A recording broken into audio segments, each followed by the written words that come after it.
right? It's not about what you want to do. It's what you have to do for the marriage. Because once you get married, it's the marriage. You do things for the marriage, Correct. right? Of course, you can still do things like for yourself, but if those things are undermining the marriage, then you probably shouldn't do it. And another thing that I Correct. noticed is those feelings of love tend to stay and continue to happen when both people are fulfilling their role and doing their Yes. duties in the marriage. Hey guys, welcome back to my channel. If you're new here, my name is Rebecca, and today I'm going to talk about, is marriage about duty or is it about happiness? And to reference this, I'm actually going to pull a video from Megan Moon. It says, "What being married in Korea taught me, how to not screw up your marriage."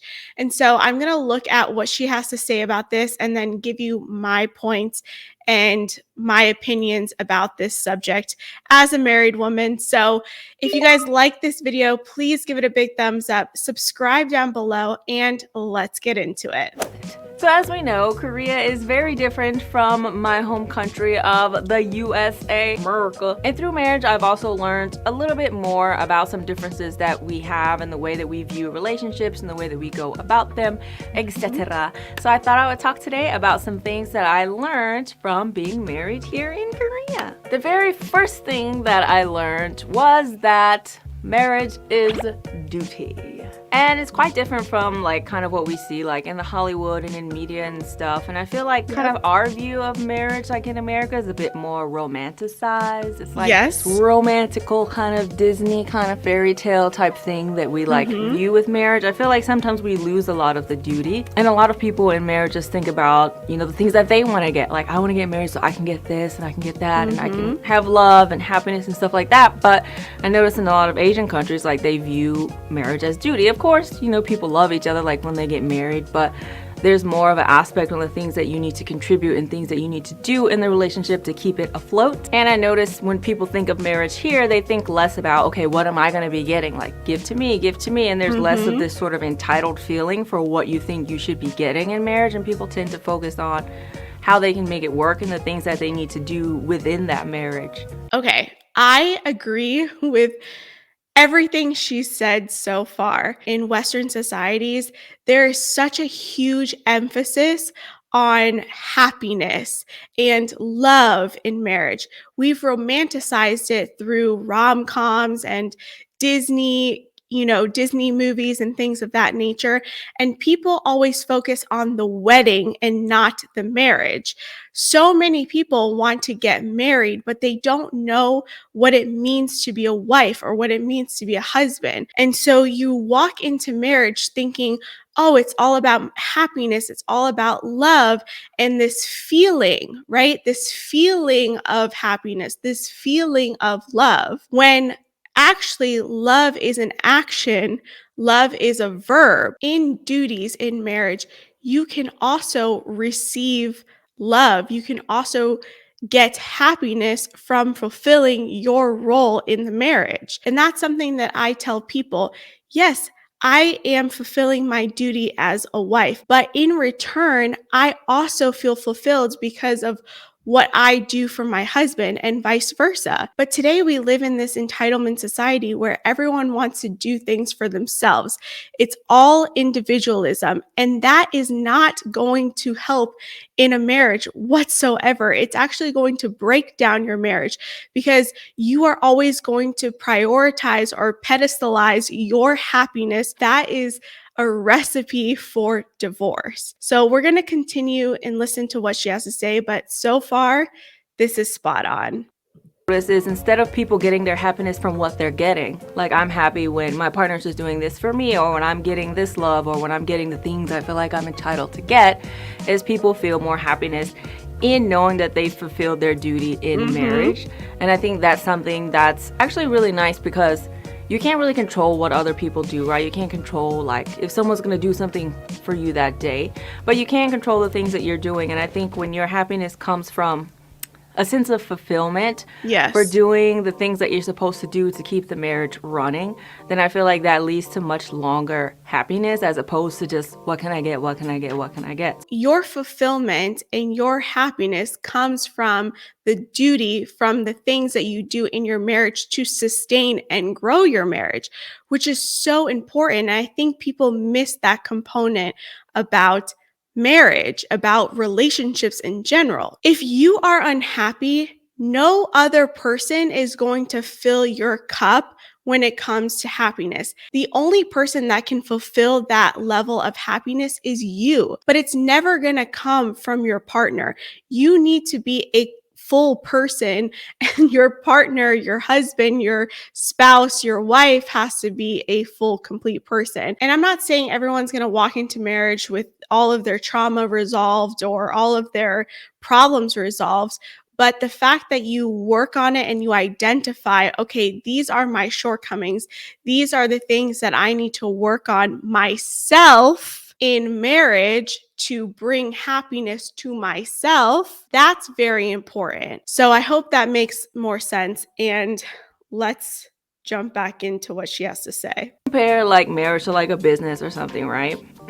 So for a business to run well, the employee should always be doing their job. If the boss said, you know what, you can just work when you feel like it, and everyone only worked when they felt like it instead of what you have to do every day, then the business might not go so well. And so I feel like with marriage it's similar. Like you don't always feel like doing things that you're supposed to do all the time, but that's just kind of part of it. And this is just a very light example. It's the only thing that just kind of popped into my head right now. But this is not something that Moon said, I need you to get me my coffee every day.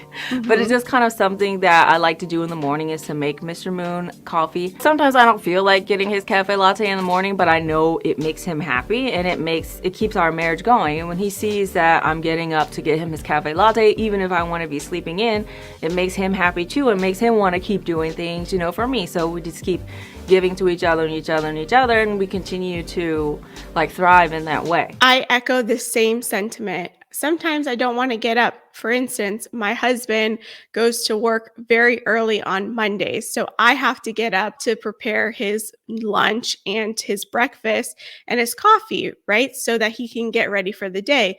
There are times where I want to be lazy and lay in bed, but I know that if I make his food, if I make his coffee in the morning, he will have a better outcome to his day. And therefore, in return, I will also have better outcomes to my days and my weeks. So, really, guys, pour into one another. This is what marriage is about.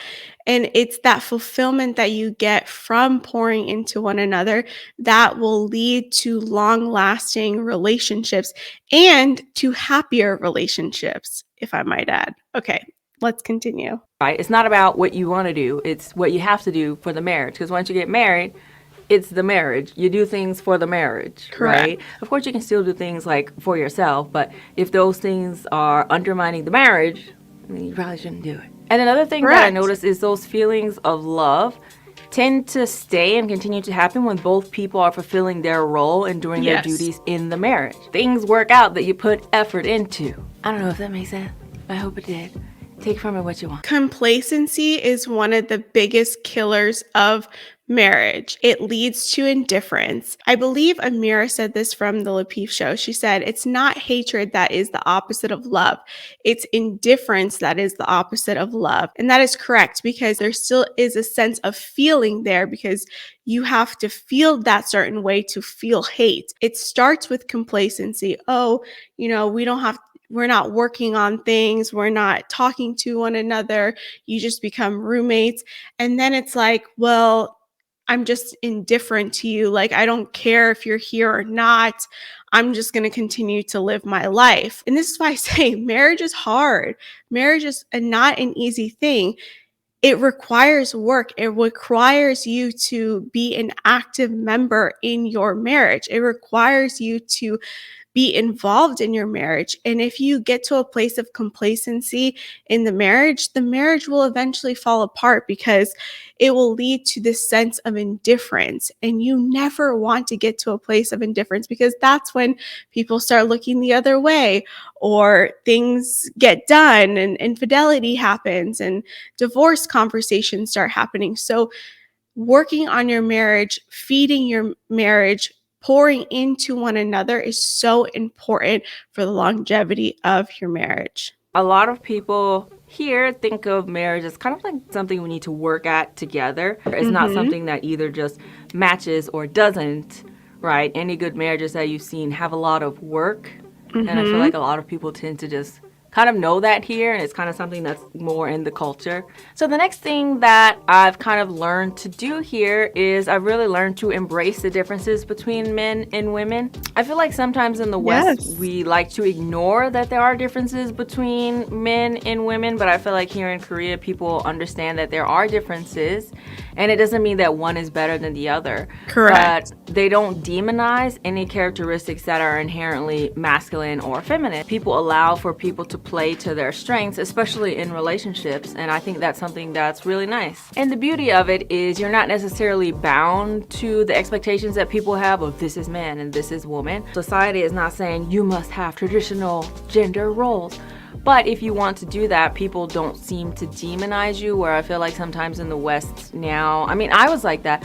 Like, I remember when I was in high school about to go to college, I had a friend and all she wanted to do was just get married and have kids. And she wanted to have a lot of kids.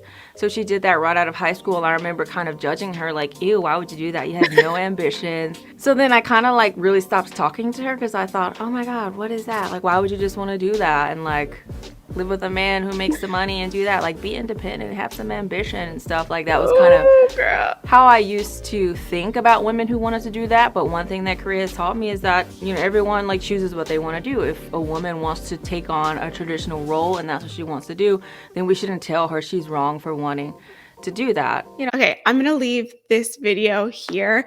I will link it down in the description for you guys to check out the full video. It's only 12 minutes, but honestly, I'm so happy that she came to that realization. And her experience in South Korea seems like it has changed her whole perception of marriage. And I love this. I love her message. I think that more people should want to strive for that. And here's the thing. If you want to, you know, be an independent boss babe, whatever, like you can do that. That is the freedom that we have today, right? That is the freedom that women have. But it also comes with consequences, and we cannot negate that. We can't bypass that. And we have to understand that we can't have our cake and eat it too. What I'm saying is that if you want marriage to work, you have to understand that it's about duty, and duty trumps your own personal happiness. It really does. And here's the thing. If you fulfill your duties in marriage, if you pour into your relationship, pour into your marriage, and understand it's not all going to be rainbows and butterflies, right? But if you pour into it, you are going to have a long lasting, fulfilling marriage, a fulfilling relationship that can also lead to happiness. I am happy when I'm fulfilling my roles as a wife in my marriage, and vice versa. My husband will say the exact same thing.